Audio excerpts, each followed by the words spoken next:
ఎన్నికలు రసవత్తంగా జరిగాయి. సహజంగా ఎప్పుడైనా నెల రోజులలో ముగిసే ఎన్నికలు ఈసారి 2 నెలలు దాటింది. ఎన్నికల ప్రచారం గూడా. అసలు ఎందుకు ఏప్రిల్ 30 వరకు కావాల్సింది? అసలు ఇంత దూరం ఎందుకు జరిగింది? ఇంత ప్రచారంలో ఎవరు లబ్ధి పొందబోతా ఉన్నారు?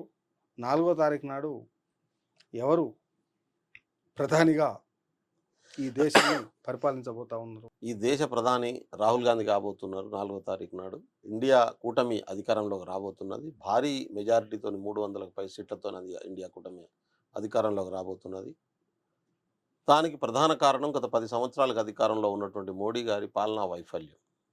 ఎందుకంటే 1కి 2 సార్లు భారత ప్రజలు ఆయనకు అవకాశం ఇచ్చిండ్రు. ఈ 10 సంవత్సరాల కాలంలో వాళ్ళు పెట్టినటువంటి మేనిఫెస్టోను 10% కూడా అమలు చేయలేదు. అమలు చేయకపోగా ప్రజల మధ్యన విద్వేషాలను పెంచేటటువంటి పనిని పెట్టుకున్నారు. ప్రాంతాల మధ్యన విద్వేషాలను పెంచే ప్రయత్నం చేశారు. రాష్ట్రాల మధ్యన విద్వేషాలను పెంచే ప్రయత్నం చేశారు. ప్రజాస్వామ్య వ్యవస్థను కూల్చేటటువంటి ప్రయత్నం చేశారు. రాజ్యాంగబద్ధంగా ఎన్నికైనటువంటి ప్రభుత్వాలని కూల్చేటటువంటి ప్రాక్టీస్ చేశారు. ప్రజలకు అభివృద్ధి అనేటటువంటి మాటను పక్కన పడేసి సొంత అభివృద్ధి, కార్పొరేట్ శక్తుల అభివృద్ధి దేశాభివృద్ధిగా చూపించేటటువంటి ప్రయత్నం చేశారు. కాబట్టి దేశ ప్రజలకు అర్థమైపోయింది. 2 సార్లు ఆయనకు ఓట్లేసి అవకాశం ఇస్తే 2 సార్లలో నాశనం అయ్యి మరింత దిగజారిన తర్వాత మన జీవన ప్రమాణాల్లో ఎటువంటి మార్పు రాలేదు, అభివృద్ధి జరగలేదు, నష్టం జరిగిందనే భావన ఇవాళ ప్రజల్లో వచ్చింది.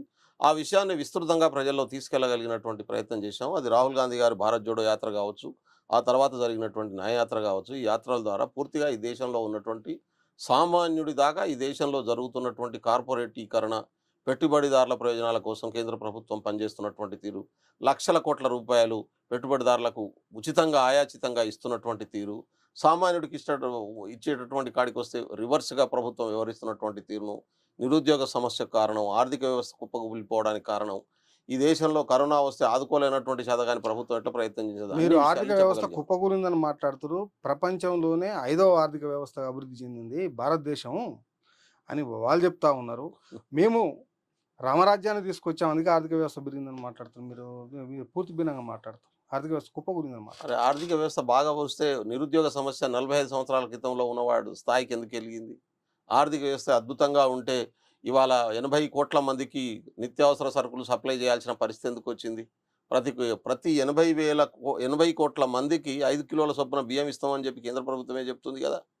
మరి రైతులు ఆత్మహత్యలు చేసుకోవాల్సినటువంటి పరిస్థితులు ఎందుకు వస్తుంది? ఎందుకు వచ్చినటువంటి పరిస్థితి ఉంది? 6 లక్షల కంపెనీలు మూతపడ్డాయని చెప్పి నిర్మలా సీతారామన్ గారే చాలా పార్లమెంట్ సాక్షిగా చెప్పినటువంటి పరిస్థితి ఎందుకున్నది? అంటే ఇవాళ 26 కోట్ల మందిని మేము దరిద్ర రేఖ దిగనున్నటువంటి వాళ్ళని మధ్యతరగతికి వారుస్తే ఇవాళ 22 కోట్ల మంది దరిద్ర రేఖ దిగకు ఎందుకు వెళ్ళిపోయారు? మధ్యతరగతి వర్గం పేదవర్గంగా ఎందుకు మారిపోయారు? 80 కోట్ల మంది బియ్యాలు తీసుకునే పరిస్థితి ఉందంటే దేశం అభివృద్ధి చెందినట.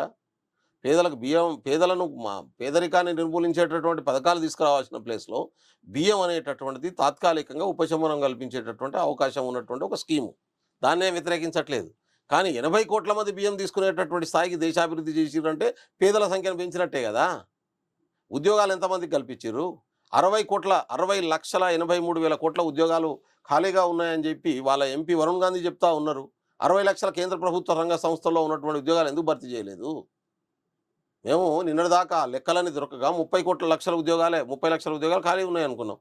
ప్రపంచంలో ఏ దేశం చేయనంత అప్పు 75 సంవత్సరాలుగా ఈ దేశాన్ని పాలించిన వాళ్ళు ఎవరు చేసినంత తప్ప 53 లక్షల కోట్లు. ఒక్క మోడీ గారే 1,00,00,000 పైగా అప్పు ఎందుకు చేయాల్సిన పరిస్థితి వచ్చింది? ఏ ప్రయోజనాన్ని ఆశించిండు? ఏ పెద్ద డ్యాములు కట్టిండు ఆయన? ఏ ప్రజలకు ఉపయోగపడే స్కీములు పెట్టిండు? ఏ రైతుల రుణమాఫీ చేసిండు? 16 లక్షల కోట్ల రూపాయలు 22 మంది పెట్టుబడిదారులకు మాఫీ చేసినటువంటి మాట వాస్తవం కాదా? దేశంలో వేల కోట్లు దోసుకున్నటువంటి వాళ్ళు విదేశాలకు దగ్గరుండి పారిపోతుంటే విదేశాల్లో మోడీ పర్యటనలోకి వచ్చి వాళ్ళు మోడీ మీటింగ్లు అటెండ్ అవుతున్నటువంటి మాట వాస్తవం కాదా? కాబట్టి మోడీ ప్రధానమంత్రి వ్యవస్థ 6 నుంచి 5కు ఎదిగిన మాట వాస్తవం కదా. 6 నుంచి పారామీటర్స్ మార్చేసి 6కు పెరిగినాం 5కు పెరిగినాం అని చెప్పుకుంటే ఎట్లా? అంతకు ముందు ఉన్నటువంటి పారామీటర్స్ ఏంటి? ఇవాళ కొలుస్తున్నటువంటి పారామీటర్స్ ఏంటి? ఏం పారామీటర్స్ మార్చాలి? ఏం పారామీటర్ అంటే పేదరిక నిర్మూలన, పేదరికాన్ని కొలిచేటటువంటి పారామీటర్ మార్చేసిండ్రు మోడీ గారు ప్రధానమంత్రి అయిన తర్వాత. లెక్క లేని పరిస్థితి. 2021 జనాభా లెక్కలు ఈ రోజు వరకు ఎందుకు ఇయ్యలే? ఎందుకు దాచిపెట్టారు? ఎందుకు బయటికి ఇస్తలేరు? చెప్పాలి కదా. 2014 కులగణన చేయించింది. 2011 జనాభా లెక్కలను బేస్ చేసుకుని ఆ రోజున ప్రభుత్వం. ఆ లెక్కలు ఎందుకు ఇవ్వట్లేదు? ఎందుకు బయటికి ఇస్తలేరు? ఎందుకంటే ఈ దేశంలో ఉన్నటువంటి వాస్తవ ముఖ చిత్రం సమాజానికి అర్థం కావద్దు, ప్రపంచ దేశాల ముందు పెట్టొద్దు, మభ్యపెట్టి టైంపాస్ చేసుకొని ముందుకు వెళ్ళిపోవాలి, పెట్టుబడిదారుల ప్రయోజనాలు కాపాడాలి. ఒక్క పథకం ఎస్టీల కోసం తీసుకొచ్చింది ఒకటి చెప్పమని చెప్పండి. ఒక్క చట్టం ఈ 10 సంవత్సరాల కాలంలో మోడీ ప్రభుత్వం గిరిజనుల కోసం చేసిన చట్టం ఏమైనా ఉందా? పోనీ దళితుల కోసం చేసిన చట్టం ఏమైనా ఉందా? ఎస్సీ ఎస్టీ అట్రాసిటీ యాక్ట్ను సుప్రీంకోర్టులో కొట్టేయించి ఆర్ఎస్ఎస్ వాడు కేసు వేస్తాడు, సుప్రీంకోర్టు కొట్టేస్తుంది. దేశవ్యాప్తంగా పెద్ద ఎత్తున ఉద్యమం జరిగితే మళ్ళీ రిస్టోర్ చేసిరాలి, కొత్త చట్టం చేయలే, పాత చట్టాన్ని రిస్టోర్ చేసినటువంటి పరిస్థితి. పోనీ బీసీల కోసం ఏమైనా చట్టం చేసిండు ఆయన? పోనీ మహిళల కోసం ఉపయోగపడేటటువంటిది పెండింగ్లో ఉన్నటువంటి పార్లమెంట్లో ఒక బిల్లును క్లియర్ చేసినటువంటి పరిస్థితి ఉంది. కాబట్టి ఈ దేశ ప్రజలకు సామాన్య ఇప్పుడు నల్లధనాన్ని తీసుకొస్తామని చెప్పారు. ఎంత నల్లధనం వచ్చింది? నోట్ల బందీ అయితే నల్లధనం పోతుంది అన్నాడు కదా, ఎందుకు పోలేదు? బీజేపీ